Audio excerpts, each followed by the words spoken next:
ఇది యుద్ధం, కానీ శబ్దం లేదు, గన్లు గర్జించవు, బాంబులు పేలవు. అయినా ఒక దేశం మరో దేశం నిర్వహించే శక్తి ఇందులో ఉంది.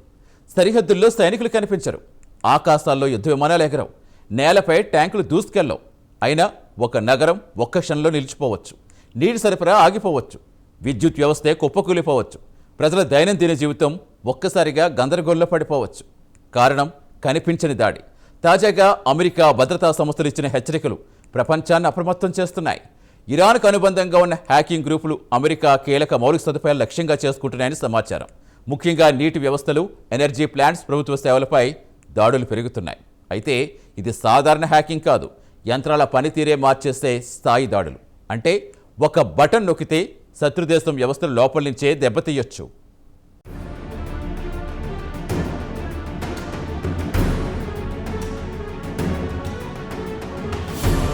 ప్రపంచ రాజకీయాల్లో యుద్ధం అంటే కేవలం సరిహద్దుల వద్ద తుపాకులు గర్జించడం మాత్రమే కాదు. ఇప్పుడది డిజిటల్ ప్రపంచంలో కూడా నిశ్శబ్దంగా జరుగుతుంది. తాజాగా అమెరికా భద్రతా సంస్థలు ఇచ్చిన హెచ్చరికలు చూస్తే సైబర్ యుద్ధం ఎంత ప్రమాదకర స్థాయికి చేరిందో స్పష్టమవుతుంది. ఇరాన్కు అనుబంధంగా ఉన్న హ్యాకింగ్ గ్రూపులు అమెరికా కీలక మౌలిక సదుపాయాలపై దాడులు పెంచుతున్నాయని వెల్లడైంది. ముఖ్యంగా ప్రజల జీవితానికి నేరుగా సంబంధించిన వాటర్ సిస్టమ్స్, ఎనర్జీ ప్లాంట్స్, ప్రభుత్వ సేవలపై ఈ దాడులు జరగటం ఆందోళన కలిగిస్తోంది. ఇది సాధారణ డేటా చోరీ కాదు, యంత్రాల పనితీరే మార్చగలిగే స్థాయిలో దాడులు జరగటం ఇప్పుడు పెద్ద హెచ్చరికగా మారింది. ఇక ఈ దాడుల లక్ష్యంగా ప్రత్యేకంగా ప్రోగ్రామబుల్ లాజిక్ కంట్రోలర్స్ అంటే పిఎల్సీలు. ఇవి ఇండస్ట్రీలో యంత్రాలు నియంత్రించే మెదడు లాంటివి.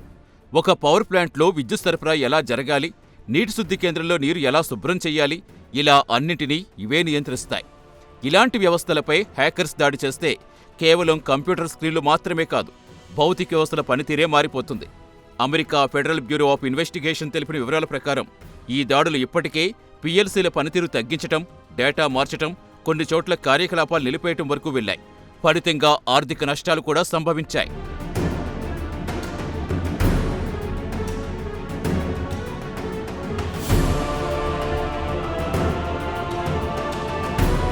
ఇక్కడ ముఖ్యంగా గమనించాల్సిందేంటంటే ఈ దాడులు యాదృచ్ఛికంగా జరుగుతున్నవి కావు. అమెరికా ఇజ్రాయెల్తో కొనసాగుతున్న ఉద్రిక్తతల నేపథ్యంలో ఇరాన్ తమ ప్రతిస్పందనగా సైబర్ దాడులు ఆయుధంగా ఉపయోగిస్తుంది. ప్రత్యర్థి దేశాలు మౌలిక సదుపాయాలు దెబ్బతీసి ఒత్తిడి తీసుకొచ్చేందుకు వ్యూహం పన్నుతుంది. ఈ నేపథ్యంలో హ్యాకర్లు SCADA, HMI వంటి ఇండస్ట్రియల్ కంట్రోల్ సిస్టమ్స్ లక్ష్యంగా చేసుకుని వాటి డిస్ప్లే డేటా మార్చడం, ప్రాజెక్ట్ ఫైల్స్లో జోక్యం చేసుకోవడం వంటి చర్యలు చేపడుతున్నారు. అంటే యంత్రాలు సరిగ్గా పనిచేస్తున్నాయా లేదా అన్న సమాచారం కూడా తప్పుగా చూపించే అవకాశం ఉంటుంది. ఈ దాడుల్లో ప్రత్యేకంగా కొన్ని కంపెనీల పిఎల్సీలు ఎక్కువగా టార్గెట్ అవుతున్నాయి.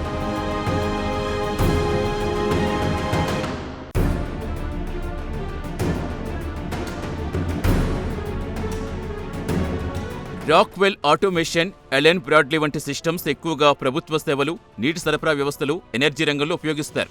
హ్యాకర్లు ఈ పరికరాలే నేరుగా ఇంటర్నెట్ ద్వారా కనెక్ట్ అయ్యే విధంగా చేస్తున్నారు. ముఖ్యంగా స్టూడియో 5000 వంటి సాఫ్ట్వేర్ ద్వారా అసలు యూజర్లా కనెక్షన్ తీసుకుని లోపలికి ప్రవేశిస్తున్నారు. ఒక్కసారి యాక్సెస్ దొరికితే డ్రాప్ బేర్ అనే SSH సాఫ్ట్వేర్ ఉపయోగించి రిమోట్ కంట్రోల్ తీసుకుని అవసరమయ్యే మార్పులు చేస్తున్నారు. ఇది కేవలం సాంకేతిక దాడి మాత్రమే కాదు, దీని వెనుక పెద్ద వ్యూహమే ఉంది.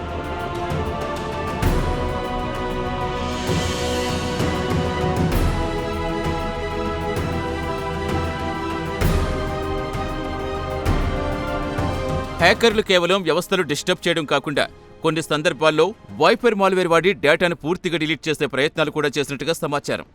ఇదే జరిగితే సంస్థలు తమ కార్యకలాపాలు మాన్యువల్గా నిర్వహించాల్సి వస్తుంది. ఫలితంగా సేవలు నిలిచిపోవటం, భారీ ఆర్థిక నష్టాలు రావటం ఖాయం. ముఖ్యంగా నీటి శుద్ధి కేంద్రాలు, ఆయిల్, గ్యాస్ ప్లాంట్స్ వంటి వాటిలో ఇలాంటి దాడులు జరిగితే ప్రజల భద్రతకే ప్రమాదం ఏర్పడుతుంది. మరోవైపు ఆందోళన కలిగించే విషయం ఏంటంటే ఈ దాడులు ఒంటరిగా జరగటం లేదు. అనేక హ్యాకింగ్ గ్రూప్స్ ఒకే ఎకోసిస్టమ్లా కలిసి పనిచేస్తున్నట్టుగా పరిశోధనలు చెబుతున్నాయి. ఇక సోషల్ మీడియా, టెలిగ్రామ్ వంటి ప్లాట్ఫామ్స్ కూడా ఈ దాడుల్లో కీలక పాత్ర పోషిస్తున్నాయి. ఇవి కేవలం ప్రచారం కోసం మాత్రమే కాకుండా కమాండ్ కంట్రోల్ ఆపరేషన్ కోసం కూడా ఉపయోగిస్తున్నారు. అంటే హ్యాకర్లు తమ మాల్వేర్ ఈ ప్లాట్ఫామ్స్ ద్వారా నియంత్రిస్తూ సాధారణ ట్రాఫిక్ లా కనిపించేలా దాచిపెడుతున్నారు. దీంతో వీటిని గుర్తించడం కూడా కష్టమవుతుంది.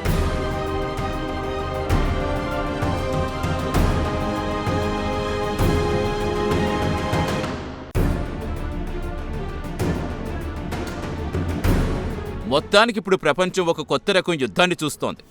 ఇది బాంబులు పేల్చే యుద్ధం కాదు, కానీ బటన్ నొక్కితే నగరాలే ఆగిపోవచ్చు, నీటి సరఫరా నిలిచిపోవచ్చు, విద్యుత్ వ్యవస్థలు కుప్పకూలిపోవచ్చు.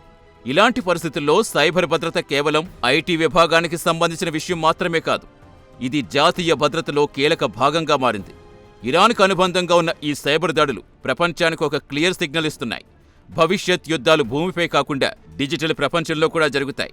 వాటిని ఎదుర్కోవాలంటే దేశాలు సాంకేతికంగా, వ్యూహాత్మకంగా సిద్ధంగా ఉండాలి.